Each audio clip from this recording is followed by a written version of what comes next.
Welcome to the AFR Saints channel, where we provide you daily content on your favorite team, the New Orleans Saints. Do us a favor and hit that subscribe button. Be sure to leave your comments below and smash that like button. Who dat? When the Saints were going through training camp, we collectively looked at positions like cornerback, defensive tackle, as thin positions where the Saints absolutely had to supplement. And we had a lot of very anxious conversations about this. Was Marshawn Lattimore going to be suspended? The Saints couldn't trade up in the draft to land one of the top guys, J.C. Horn, Pat Surtain. We talked about the possibility of adding guys in veteran free agency, if it was, or via trade, if it was Stephon Gilmore. And time and again, they kept coming up empty-handed. And so we're sitting there thinking, man, is this team going to go into the season with Ken Crawley and Paulson Adebo as their boundary cornerbacks? And I'll be darned, they roll out there, and there's Marshawn Lattimore. There's Desmond Tre'Quan, former first-round pick. You got Paulson Adebo playing so much better than I think most would have anticipated. As a matter of fact, I would argue that the Saints were better at every spot than any of us would have assumed a month ago. And then also, when you look at the defensive line, we all kept assuming this team was going to go in veteran free agency and get a starting caliber defensive tackle, that they weren't going to roll with a whole bunch of undrafted free agents yet. There they were, with Malcolm Roach and Christian Ringo starting at defensive tackle in that game. A couple of undrafted free agents. Then here comes Shy Tuttle and Albert Huggins, and the Saints hold Green Bay to less than 50 yards rushing. And I started to look at it, and I go, man, these positions where we assumed the Saints were going to be dangerously thin, all of a sudden have great depth. Do you remember when we were bemoaning, do you remember the day that Patrick Robinson retired? And we're like, I remember sitting right here going, man, every single day it's another one. The hits keep on coming. Another injury, another guy retiring, whatever it was. We actually were crying over Patrick Robinson retiring and Ken Crawley's injury. Goes to show you where our mindset was. Now look at it. Marshawn Lattimore is having surgery on his thumb today, and it doesn't even feel like that big of a deal. Now, don't get me wrong. You're paying the guy $100 million, and he's proved again why this past Sunday he's a legit number one lockdown corner and why you pay that man $100 million. But now Bradley Roby is off a suspension, and I've been clear about this. Bradley Roby was the number one in Houston, although I think he's going to be a better number two. Opposite Marshawn Lattimore. You put Marshawn Lattimore on Devontae Adams, you put Roby on whoever's on the other side, I feel really good about both those matchups. Roby as the number one, not as much, but he's going to have to do that this week likely without Lattimore.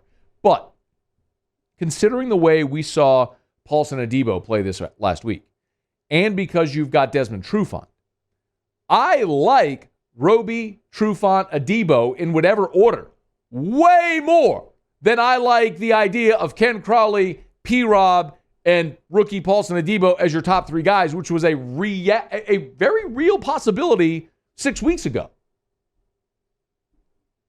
And, oh, by the way, you still got P.J. Williams. And, oh, by the way, you still got Chauncey Gardner-Johnson back there in his nickel safety role. They're deep. How did it happen that we blinked and all of a sudden the Saints are deep at cornerback? Even without Marshawn Lattimore, we're like, yeah, I think they got a really good shot this week to go into Carolina and shut down that passing game. And then look at defensive tackle. Montravius Adams, who they signed and, of course, they released, is back now. They brought him back effectively because the way his contract is structured, well, if you're not active week one, then your base salary isn't guaranteed. They essentially did that as a cap move. So they didn't have Montravius Adams week one, but now they've signed him back. So you now have the guys I just mentioned. Malcolm Roach, Christian Ringo, Huggins, Tuttle. You add Montrevious Adams, and you're going to get David Onyemata back. And, might I remind you, we didn't even see your first-round draft pick, Peyton Turner, who we've seen play both end and tackle.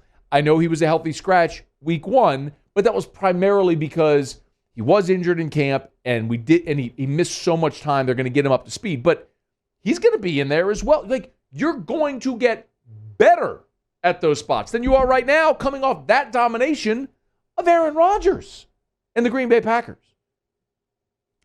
Maybe the lesson that we've learned here is it's been 15 years.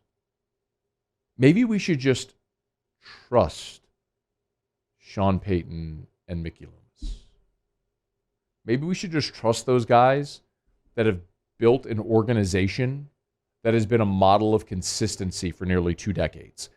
The New Orleans Saints, as hard as like some of the old school Saints fans are going to hear this and chuckle under their breath because they know how bad this organization was for so long.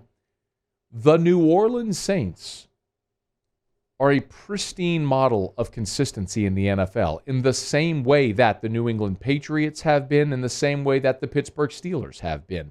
I'm not saying that they're at that level of success with the number of championships, but by way of being consistently competitive over a long period of time, having stability in management to head coach, and no matter the roster turnover, you always seem to find the right piece to plug that hole. That's the New Orleans Saints. It's undeniable. I don't know what the Saints are going to be this year. What we saw on Sunday might be the best game they play all season. But what we do know is when they play their best, they can beat anybody in the NFL, and they showed it on Sunday. And what we also know is that they have a structure in place whereby even when they lose key players, even when they're up against it in the salary cap, they have an organizational structure in place and everybody pulling in the same direction and knowing what they're looking for, they're going to fill those gaps and be aligned and ultimately look just like they do right now. In a relatively short amount of time with no cap space, they have turned positions of undeniable weakness into positions of strength that are even going to get deeper and stronger. And they did it amid cap hell. Saints, man. If I could steal a line from the quarterback who just got his tail whipped this past weekend. RELAX.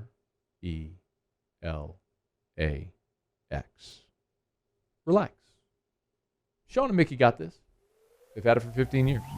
Hopefully they have 15 more. Hey, thanks so much for watching. Please leave your comments. I love to interact. And be sure to hit the red subscribe button below.